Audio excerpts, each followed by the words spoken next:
Good afternoon, class. This week's video, I'll be going over chapters 2 and chapters 8 of the text, go over some of the key learning objectives and some of my takeaways on both chapters. In chapter 2, we go over today's teachers.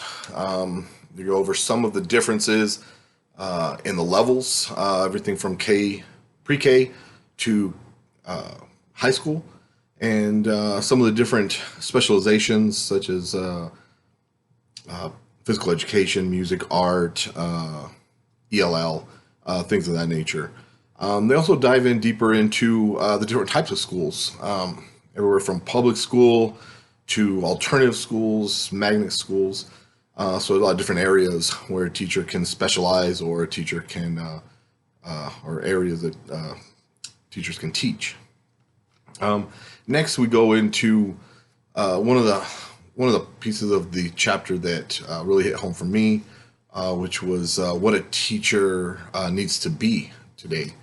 Number one, which to me was the most important, was being a role model. I think it's important that a teacher is a role model, a positive role model for his students or her students. I think a lot of times that might be the only person that that student can look up to. So it's imperative that that you have that positive impact and you are a positive role model for those students. Next, being a spontaneous problem solver. Listening to some of the stories that some of my teacher friends have told me, I can see the need to be a spontaneous problem solver.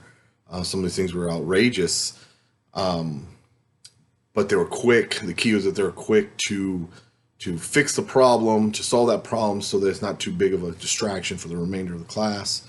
So I think it's very important to be a spontaneous problem solver. And then another one that was important to me was being a reflective thinker. I think everything in your life, if you want to be successful, if you want to improve yourself, better yourself, you have to be a reflective thinker. That holds true in teaching, where you look back and maybe you didn't teach that lesson quite to your up to par, or you didn't reach your students like you thought maybe you should have. You can look back and reflect on what you did. Maybe you didn't handle a situation correctly with a student, or even another teacher for that matter. But you look back and you look at how you handled those things or how you taught those, and you evolve and you change yourself, get rid of some of the negatives, add some more positives to it, and you look back and you better yourself that way. So I think being a reflective thinker is very important. The chapter also goes into the four types of knowledge that a teacher must have. First one being knowledge of yourself and your students. You have to have knowledge of the subject. You have to have knowledge of educational theory and research. And you have to have knowledge of how to integrate technology into education. All four of those types of knowledge are very important into teaching, and I'm sure we'll dive more into that as we go through this process. Also, the next part they talked about was how teachers, or how teaching meets the accepted professional standards or guidelines, characteristics of profession. I think that should be self-explanatory. I don't think anybody thinks that teaching is not a profession. So, other than maybe the above average pay that they talk about at the bottom, and then of course they go into organizations and specifically the NEA and the AFT. Although there's over like 500 different organizations for teachers.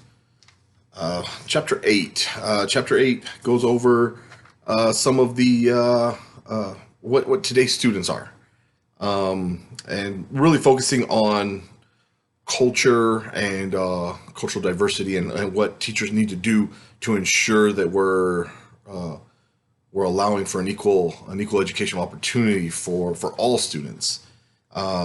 Specifically going into what is equal educational opportunity. And that's simple. You provide an opportunity for education, equal opportunity for education to everyone, regardless of race, religion, color, creed, sexual orientation. Everybody's treated equal. Everybody's allowed that same opportunity. And that does put a little bit of a strain on or not a strain, but a more work, if you will, for lack of better words. You have to be, you have to understand the differences in cultures and be sensitive to those cultures when you're giving a class. So that means you have to be mindful of the lecture. You have to be mindful of the curriculum, so that it's culturally acceptable for all students. There's something like over 48% of students today have at least one foreign-born parent, or belongs to a minority group. It's easy to look in a classroom now and see the different cultures and the diversity in those classes, and I think it's a great thing. But it does need to be, teachers do need to be aware that they need to cater those lectures or that curriculum, so that you're not offending anyone, and you're allowing for a proper education for all those students. And that goes also as far as gender goes too. Make sure that we're not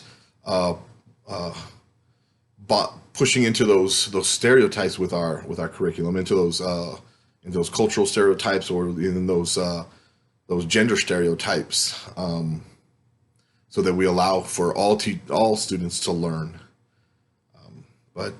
So anyways, what I got out of this with these two were the differences in what teachers are and what they need to be, and our understanding of what students are today, and the cultural diversity that we do see in our country now. So thank you very much, and I hope you enjoyed this.